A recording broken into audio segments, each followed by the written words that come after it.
Merhaba sevgili arkadaşlar, Takı Tasarım YouTube kanalıma hoş geldiniz. Ben İknur Dökmez.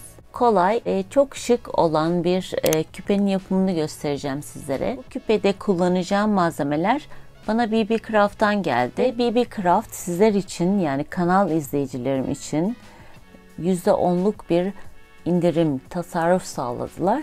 Yapacağınız alışverişten %10'luk bir indirimle sizler de satın alabiliyorsunuz sitelerinden.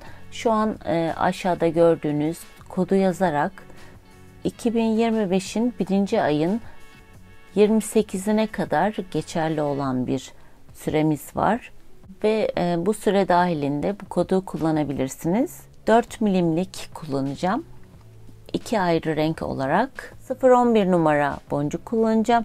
Ortasına isterseniz kristal, isterseniz 8 numara 8'e 0 boncuk da kullanabilirsiniz. Ben küpede bit kristal kullandım. Yuvarlak kesimli olarak. Sizler de kullanabilirsiniz. Ve 2 renk seçtim. İp olarak misina kullanacağım. İsterseniz ip de kullanabilirsiniz. Böyle 0.20 milimlik kalınlığında kullanacağım.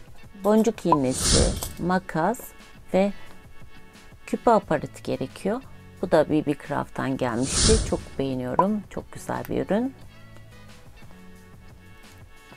Hemen yapımına geçebiliriz. Burası alt kısmı oluyor. Küpenin alt kısmını yapacağız. Ve 6 tane kristali aldım. İpime taktım ve 2 kere düğüm atıp bu şekilde yuvarlak olarak bağladım.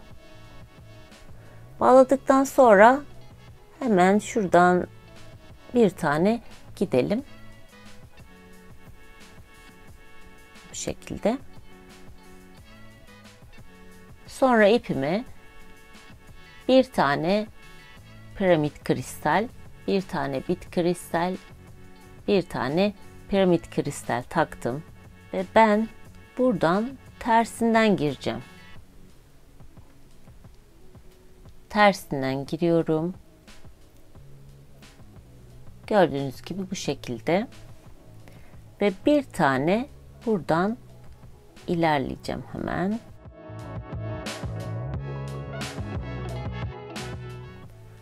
Gördüğünüz gibi bu şekilde oldu. Şimdi tekrar kristal alacağım.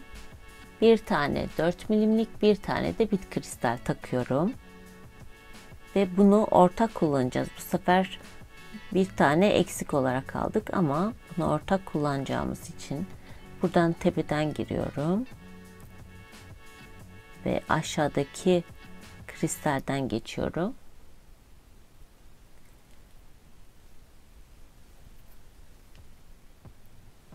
Bu şekilde. Ve hemen bir öndeki kristalden de geçiyorum.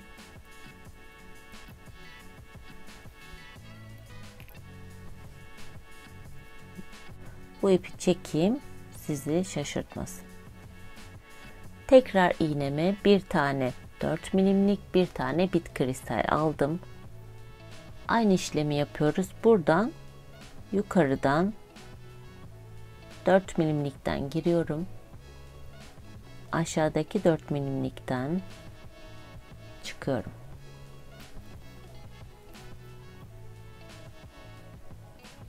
Ve bir tane kristal ilerliyorum.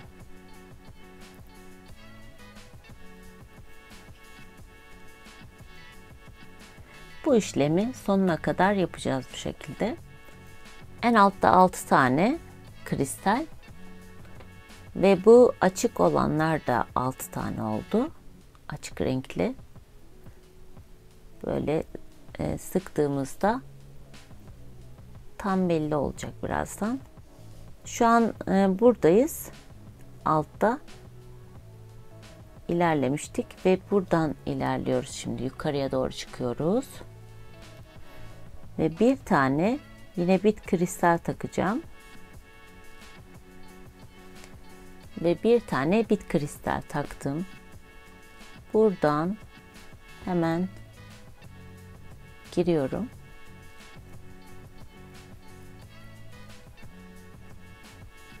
Bu şekilde. Ve burayı da birbirine yakınlaştırıyorum. Yani bağlıyorum. Misinadan belki biraz zor görebilirsiniz ama şimdi karışık gibi duruyor. Ve buradan tekrar yukarı çıkıyorum. Ve en üstteki kristallerin içinden geçeceğim. Evet, ben dolaştım. Ve şimdi bu şekilde sıkılanıyor. Bırakınca tabii ki tekrar açılıyor misin olduğu için. Çok bırakmadan şu an burada ipim, yani misinem, ve arkaya doğru ilerliyorum. Çünkü burada gördüğünüz gibi küpeliği takacağım. Sonlandıracağız yani. O yüzden arkaya doğru geldim. Buradaki arkada olan koyu renkli kristalin içinden de geçtim. Evet, gördüğünüz gibi kapandı. 3 tane 11'e 0 boncuk taktıktan sonra küpe aparatımızı da takalım. Küpe aparatını taktım. Taktıktan sonra misinama tekrar 3 tane 11'e 0 boncuk takıyorum. Ve aşağı indirdim. Şöyle yapayım. Rahat görün.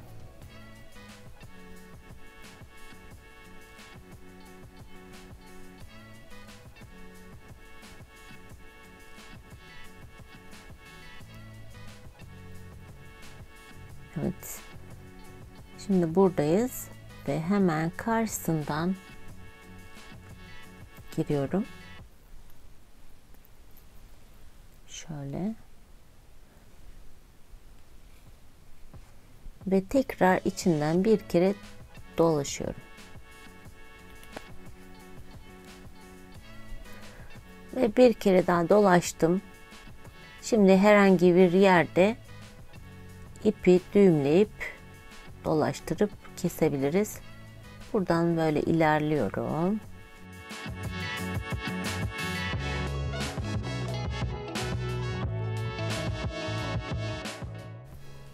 Hatta şurada şöyle bir misinayla düğüm atayım.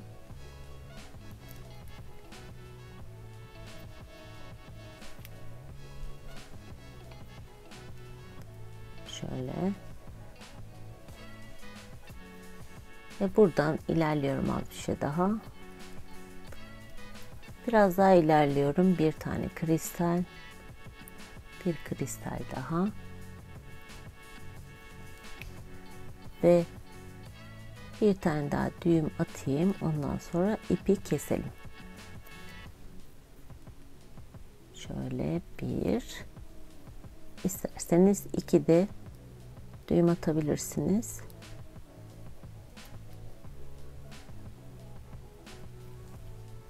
Şöyle.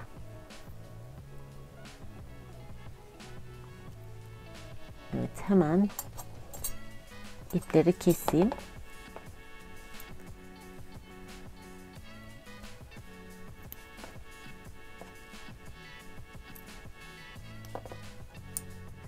Evet, küpeleri yaptım, bitirdim ve yapımı gerçekten çok kolay. Herkes bunu yapabilir. Umarım sizler de beğenmişsinizdir. Bir sonraki videoda görüşmek üzere. Sevgiyle kalın, sağlıcakla kalın ve hoşça kalın.